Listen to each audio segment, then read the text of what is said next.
Bismillahirrahmanirrahim. Assalamualaikum warahmatullahi wabarakatuh. Nama saya Nur Amira Syafiqah binti Siddiq.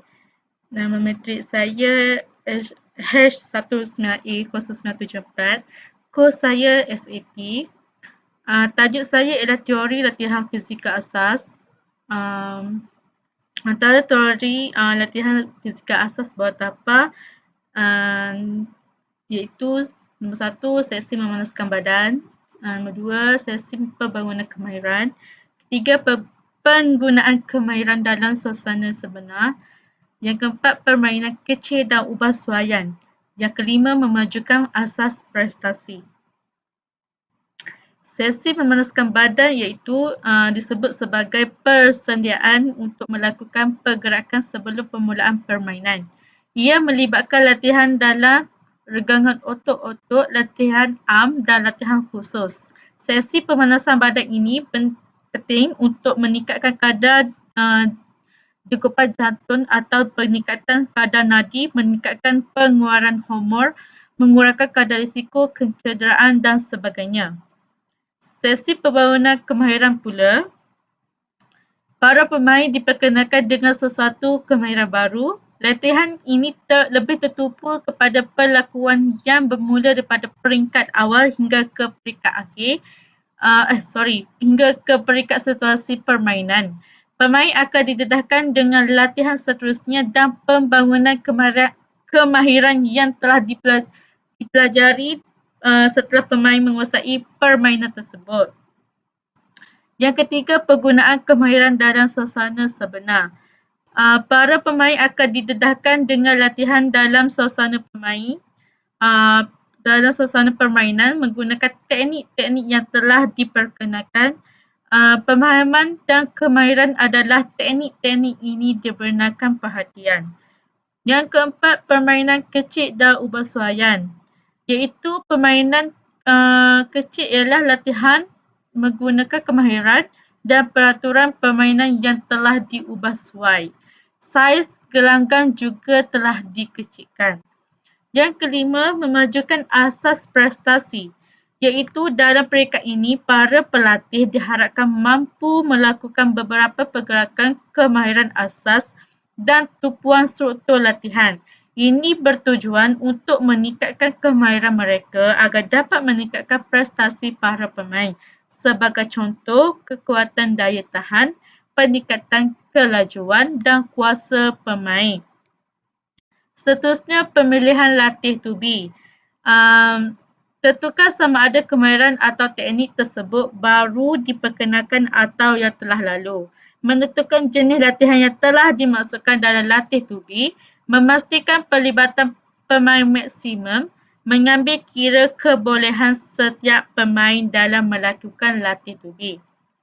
Antara susunan asas fizikal bola tampar. Yang pertama, latihan antaran atas. Latihan untuk antara bawah. Yang ketiga, latihan menggandam bola.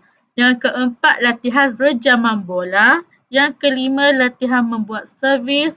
Yang keenam, latihan pembiasan dengan bola. Yang keenam, yang ketujuh, latihan mengupang bola. Okey, latihan antara atas ialah secara perseorangan dan dengan bola, pemain melambung bola tinggi ke atas dengan postur antaran atas dan menangkap bola dengan postur yang sama ulang sebanyak 10 kali. Kalau secara berpasangan dan bersama sebiji bola, pemain A melambung bola lalu ditangkap oleh pemain B dan mereka akan melakukannya secara bergilir-gilir.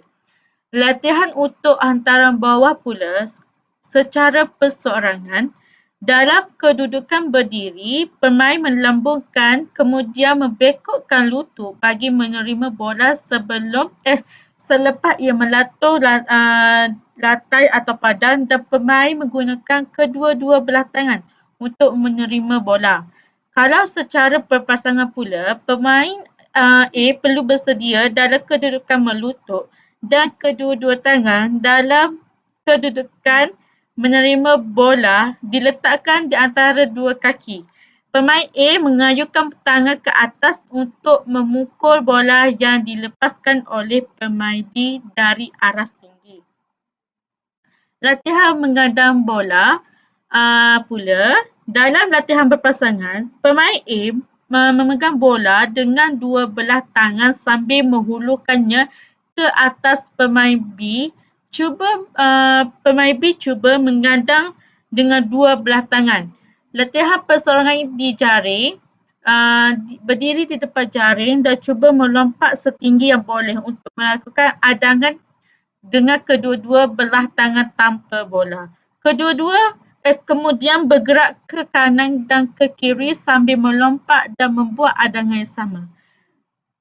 Yang seterusnya, latihan renjaman bola secara perseorangan. Dengan menggayakan pukulan renjam tanpa guna bola secara berulang-ulang. Latihan ini tumpuan kepada lonjakan kaki, bekokkan badan dan menghayungkan tangan. Secara berpasangan pula, dengan seorang rakan berdiri di atas kerusi dan memegang bola dengan tangan terhulur. Apabila rakan memberi arahan lompat, ambil 2 atau 3 langkah dan terus melonjak dengan kedua-dua belah kaki. Pukul bola yang berada di tangan rakan. Seterusnya, latihan membuat servis. Servis perlu dilakukan pada permulaan, pertengahan dan akhir sesi latihan untuk menyusahkan diri pemain dengan suasana permainan sebenar. Latihan servis perlu dilakukan secara berpasangan. Bola dipukul melepasi jaring dan servis akan bermula pada jarak yang dekat diikuti jarak yang jauh. Servis mestilah dihantar ke suatu kawasan atau sasaran tertentu. Rakan pasangan ditugaskan untuk mengutip dan bertukar peranan setiap 5 kali servis atau kutipan. Seterusnya, latihan perbiasan dengan bola secara perseorangan. Dua tangan meleret bola ke hadapan dan ke belakang. Yang kedua, meleret bola ke sisi dengan satu tangan dan meleret bola ke sisi dengan dua tangan. Yang ketiga, melatung bola dengan satu tangan dan melatung bola dengan satu tangan bergerak ke hadapan dan ke belakang. Yang keempat, melatung bola dan bergerak ke kiri dan ke kanan dan melatung bola dengan melangkah dengan satu kaki. Yang kelima, melambung bola ke hadapan, bergerak ke hadapan lalu menangkap bola sebelum melatung. Yang keenam, mengepit bola dan bergerak ke kiri dan ke kanan dan mengepit bola dan bergerak ke hadapan, ke kiri dan ke kanan lalu ke atas. Yang ketujuh, menyentuh bola dengan dua tangan seperti bentuk V. Yang ke-8, melambung bola dari celah kangkang dan menyambut di hadapan. Yang ke-9, melambung bola, mendekam dan menyambut dengan merendahkan badan. Yang ke-10, melompat dan menyambut bola. Okey, seterusnya secara berpasangan, membengkok sisi dan memusing. Yang kedua, menghantar bola dari celah kangkang dan di atas kepala. Yang seterusnya, menghantar dan menangkap bola yang dilambung pada jarak 3 meter. Seterusnya, melompat, menangkap dan menghantar bola semasa di udara. Yang kelima, menghantar bola dan memusingkan badan 360 darjah dan menangkap bola. Yang keenam, menghantar bola dan mendekam. Seterusnya, melompat kuda dan menangkap bola selepas satu latunan. Yang terakhir, melompat dan menghantar bola dalam bentuk V. Latihan mengupang bola secara perseorangan pula. Lambung bola dan cuba menangkapnya pada ketinggian separah dengan dahi. Pastikan jari-jari tangan terbuka ketika menangkap bola. Lambung bola, kemudian latihan pukulan mengupang. Takat bola sekiranya paras bola tidak memungkinkan pukulan mengupang dibuat. Ulang aktiviti ini beberapa kali. Kalau secara berpasangan, lakukan aktiviti mengupang bola dengan rakan. Cuba lakukan umpanan sebanyak yang boleh. Kawal boleh agar tidak jatuh ke tanah. Anda boleh menyangga jika tidak sempat membuat umpanan. Sekian, terima kasih.